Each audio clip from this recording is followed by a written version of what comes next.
Good morning, brilliant people. Welcome once again to this beautiful conversation that I'm going to give you as part of my life, and maybe you could get something from the story that I'm going to share to you today. So, atong hisgutan ang ideya, kana bang daghan man gyud nagsige pangutana, sir, nganong nakautang man ka?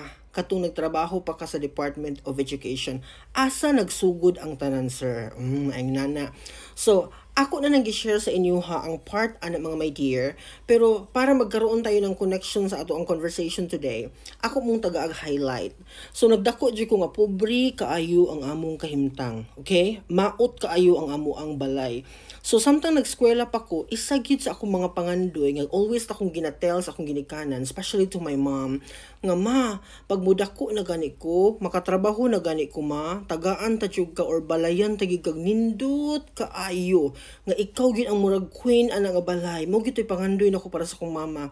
Isa gina siya sa akong mga wishes sa unang panahon nga unta na mapapuyo nako ang akong ginikanan sa nindot nga balay.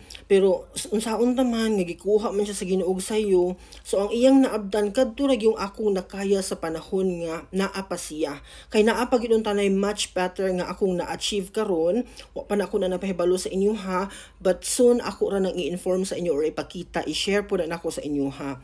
So balik ta, kadto lang ang naapsa ni mama. Pero nangandoy jud ko nga mahatag na ko na siya pahalag unsay mahitabo. So karon nganong nakautang si Jobert sa Department of Education? Kay lagi, pangit man among balay, lisod man kay among kahimtang. So, pagkasulod ako sa Department of Education, isa gyud sa akong mga gustong mahitabo is makabalay mi og dili kaayo nindot pero okay na siya puy-an. Kana bang comfortable na siya para sa ato ang tulugan or lutuan unsa pa man diha atong mga trabahoon sa atong balay, kanang comfortable gid siya kapuy-an. Mao na siya. So, pag sulod ako Department of Education mga my dear, automatic gyud in less than a year nag-file kog loan. Di na lang ako i-tell ang amount ha, but dako gid siya nga amount. Kay para lagi mapalit ang mga materials, mautro ang mga bala, ang mga parts sa balay ug tinuod gyud nga na ako gyud to siya na plastar. In fairness gyud, pag after adto nga moment, ni arang-arang gid in taon nga mo ang balay, no? From that murag kasagingan nga motulo left and right, na arang-arang gid siya mga my dear panahon nga nakasulod nako og Department of Education. Pero wala na ko na realize nga didto dae mag-start ang ako ang difficult situation, no? Nakautang ko ang akong pinaka first amount dako na daan unya through the years wala pa gali na ako siya ma fully paid or siguro mga 50% pa lang akong nabayaran na ana po'y another thing nga ako ang dapat isolve. So mo file na po kog another loan para masolusyonan. So nganong nahitabo na siya actually telling this one to you, wala na ko gi-blame ang akong mama ha. Pero kung buhi akong mama karon maka-attest gid siya nga for how many times gi-save gyud ako ang akong inahan. No? Kanang mga panahon nga maghinuktok na siya, akong kasabot man siya ko, bisan pag dili mo istorya ako mama kay mauwaw man to kung mama motel na ako. Most of the time mauwaw to siya mo share. Pero nay mga panahon nga muhangyo na gid siya, meaning to say grabe na gid sigurong lisuda iyahang na feel mo nang mo istorya na to siya sa ako Pero sa mga panahon nga dili na siya mo talk about sa iyahang struggle karon, ako nang maramdaman. Pag makita na ko kung mama nga, hala naghinuktok lagi si mama. Daghanig problema ba, daghanig bayron nun. Pagpangutan ko siya, ma, naunsa ka ma? Ay, ha pa na siya mo share mga my dear. Nga, June, mauna, nagipaningil na ko ni kuan, suko na kaay si kuan, bla bla bla. So ako nga anak, di man ako makaya nga akong inahan ingon ang sitwasyon. So silently, mudagan ko sa bangko, mag-loan, mag-file kog loan, wa siya kabaluan na, di man ako na siya pahibawon. Yes. Unya, matingahan na lang na siya after few days, nana ko'y kwartang dala. May siya nga, June, asa ka gika kwarta? Sige lang, ana pangutana. Pero actually, ako to siyang giloan sa bank. Muna nga nagdako akong bayro nun, tungod kay how many times ako gid siyang gisave. Daghang panahon nga ako ray nagsagubang. No? Never kong nanawag sa kong mga isuon nga let's work together, let's help contribute to our mom or sa padiha. Wala. Akong gisapuputanan. Kaya di po na ko kaya nga ang akong mama mag-suffer. No? Yawa siya laing kadaganan. So, mo to siya mga my dear, nga nagdako ang akong utang, pero never gyud in tawo nakadungog ang akong inahan. nga giblame nako siya sa situation. Wala gyud, as in never gyud kong nag-ingon sa akong mama ana nga tungod nimo nagkautang ko, tungod nimo ni dako akong bayronon, tungod nimo daghan ko'y problema karon. Never, wa gyud kadungog ang akong mama ana.